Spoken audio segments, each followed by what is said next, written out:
Ésaïe, chapitre 10. Malheur à ceux qui prononcent des ordonnances iniques et à ceux qui transcrivent des arrêts injustes pour refuser justice aux pauvres et ravir leurs droits aux malheureux de mon peuple, pour faire des veuves leur proie et des orphelins leur butin. Que ferez-vous aujourd'hui châtiment et de la ruine qui du lointain fondra sur vous? Vers qui fuirez-vous pour avoir du secours? Et où laisserez-vous votre gloire? Les uns seront courbés parmi les captifs, les autres tomberont parmi les morts. Malgré tout cela, sa colère ne s'apaise point et sa main est encore étendue. Malheur à l'Assyrien, verge de ma colère, la verge dans sa main, c'est l'instrument de ma fureur. Je l'ai lâché contre une nation impie, je l'ai fait marcher contre le peuple de mon courroux pour qu'il se livre au pillage et fasse du butin, pour qu'il le foule aux pieds comme la boue des rues. Mais il n'en juge pas ainsi, et ce n'est pas là la pensée de son cœur. Il ne songe qu'à détruire, qu'à exterminer les nations en foule.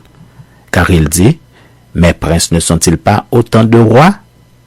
N'en a-t-il pas été de Calno comme de Carchemish? N'en a-t-il pas été de Hamath comme d'Arpad? N'en a-t-il pas été de Samarie comme de Damas?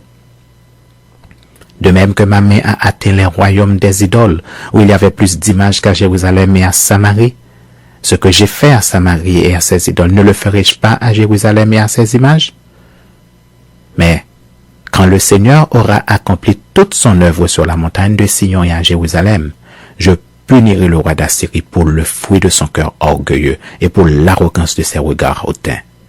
Car il a dit, c'est par la force de ma main que j'ai agi, c'est par ma sagesse car je suis intelligent. J'ai reculé les limites des peuples et pillé leurs trésors.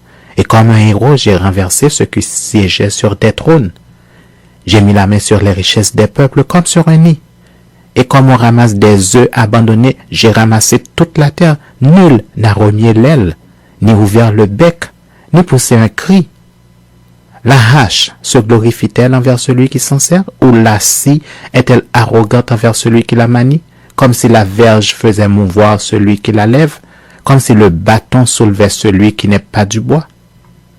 C'est pourquoi le Seigneur des armées, enverra le dépérissement parmi ses robustes guerriers, et sous sa magnificence éclatera un embrasement, comme l'embrasement d'un feu.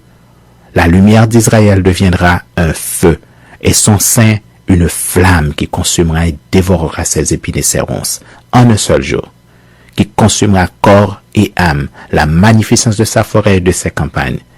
Il en sera comme de malades qui tombent en défaillance. Le reste des arbres de sa forêt pourra être compté, et un enfant en écrirait le nombre. En ce jour-là, le reste d'Israël et les réchappés de la maison de Jacob cesseront de s'appuyer sur celui qui les frappait. Ils s'appuieront avec confiance sur l'Éternel, le Saint d'Israël.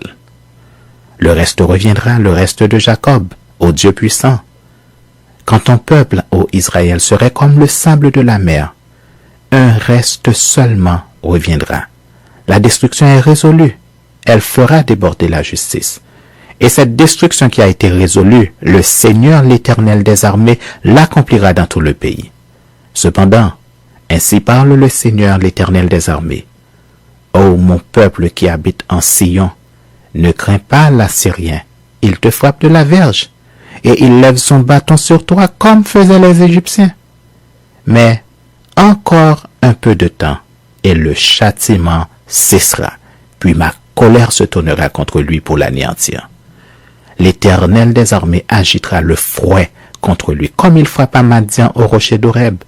Et de même qu'il leva son bâton sur la mer, il le lèvera encore, comme en Égypte. En ce jour, son fardeau sera ôté de dessus ton épaule et son joug de dessous ton cou. Et la graisse fera éclater le joug. Il marche sur Ajat, traverse Migron, laisse ses bagarres à Micmash. Il passe le défilé, il couche à Geba, Rama tremble, Gibéa de Saül prend la fuite. Fais éclater ta voix, fille de Galim.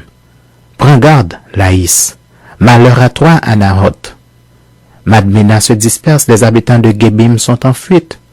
Encore un jour de halte à Nob, et il menace de sa main la montagne de la fille de Sion, la colline de Jérusalem.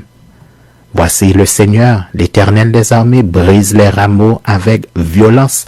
Les plus grands sont coupés, les plus élevés sont abattus. Il renverse avec le fer les taillis de la forêt et le Liban tombe sous le puissant.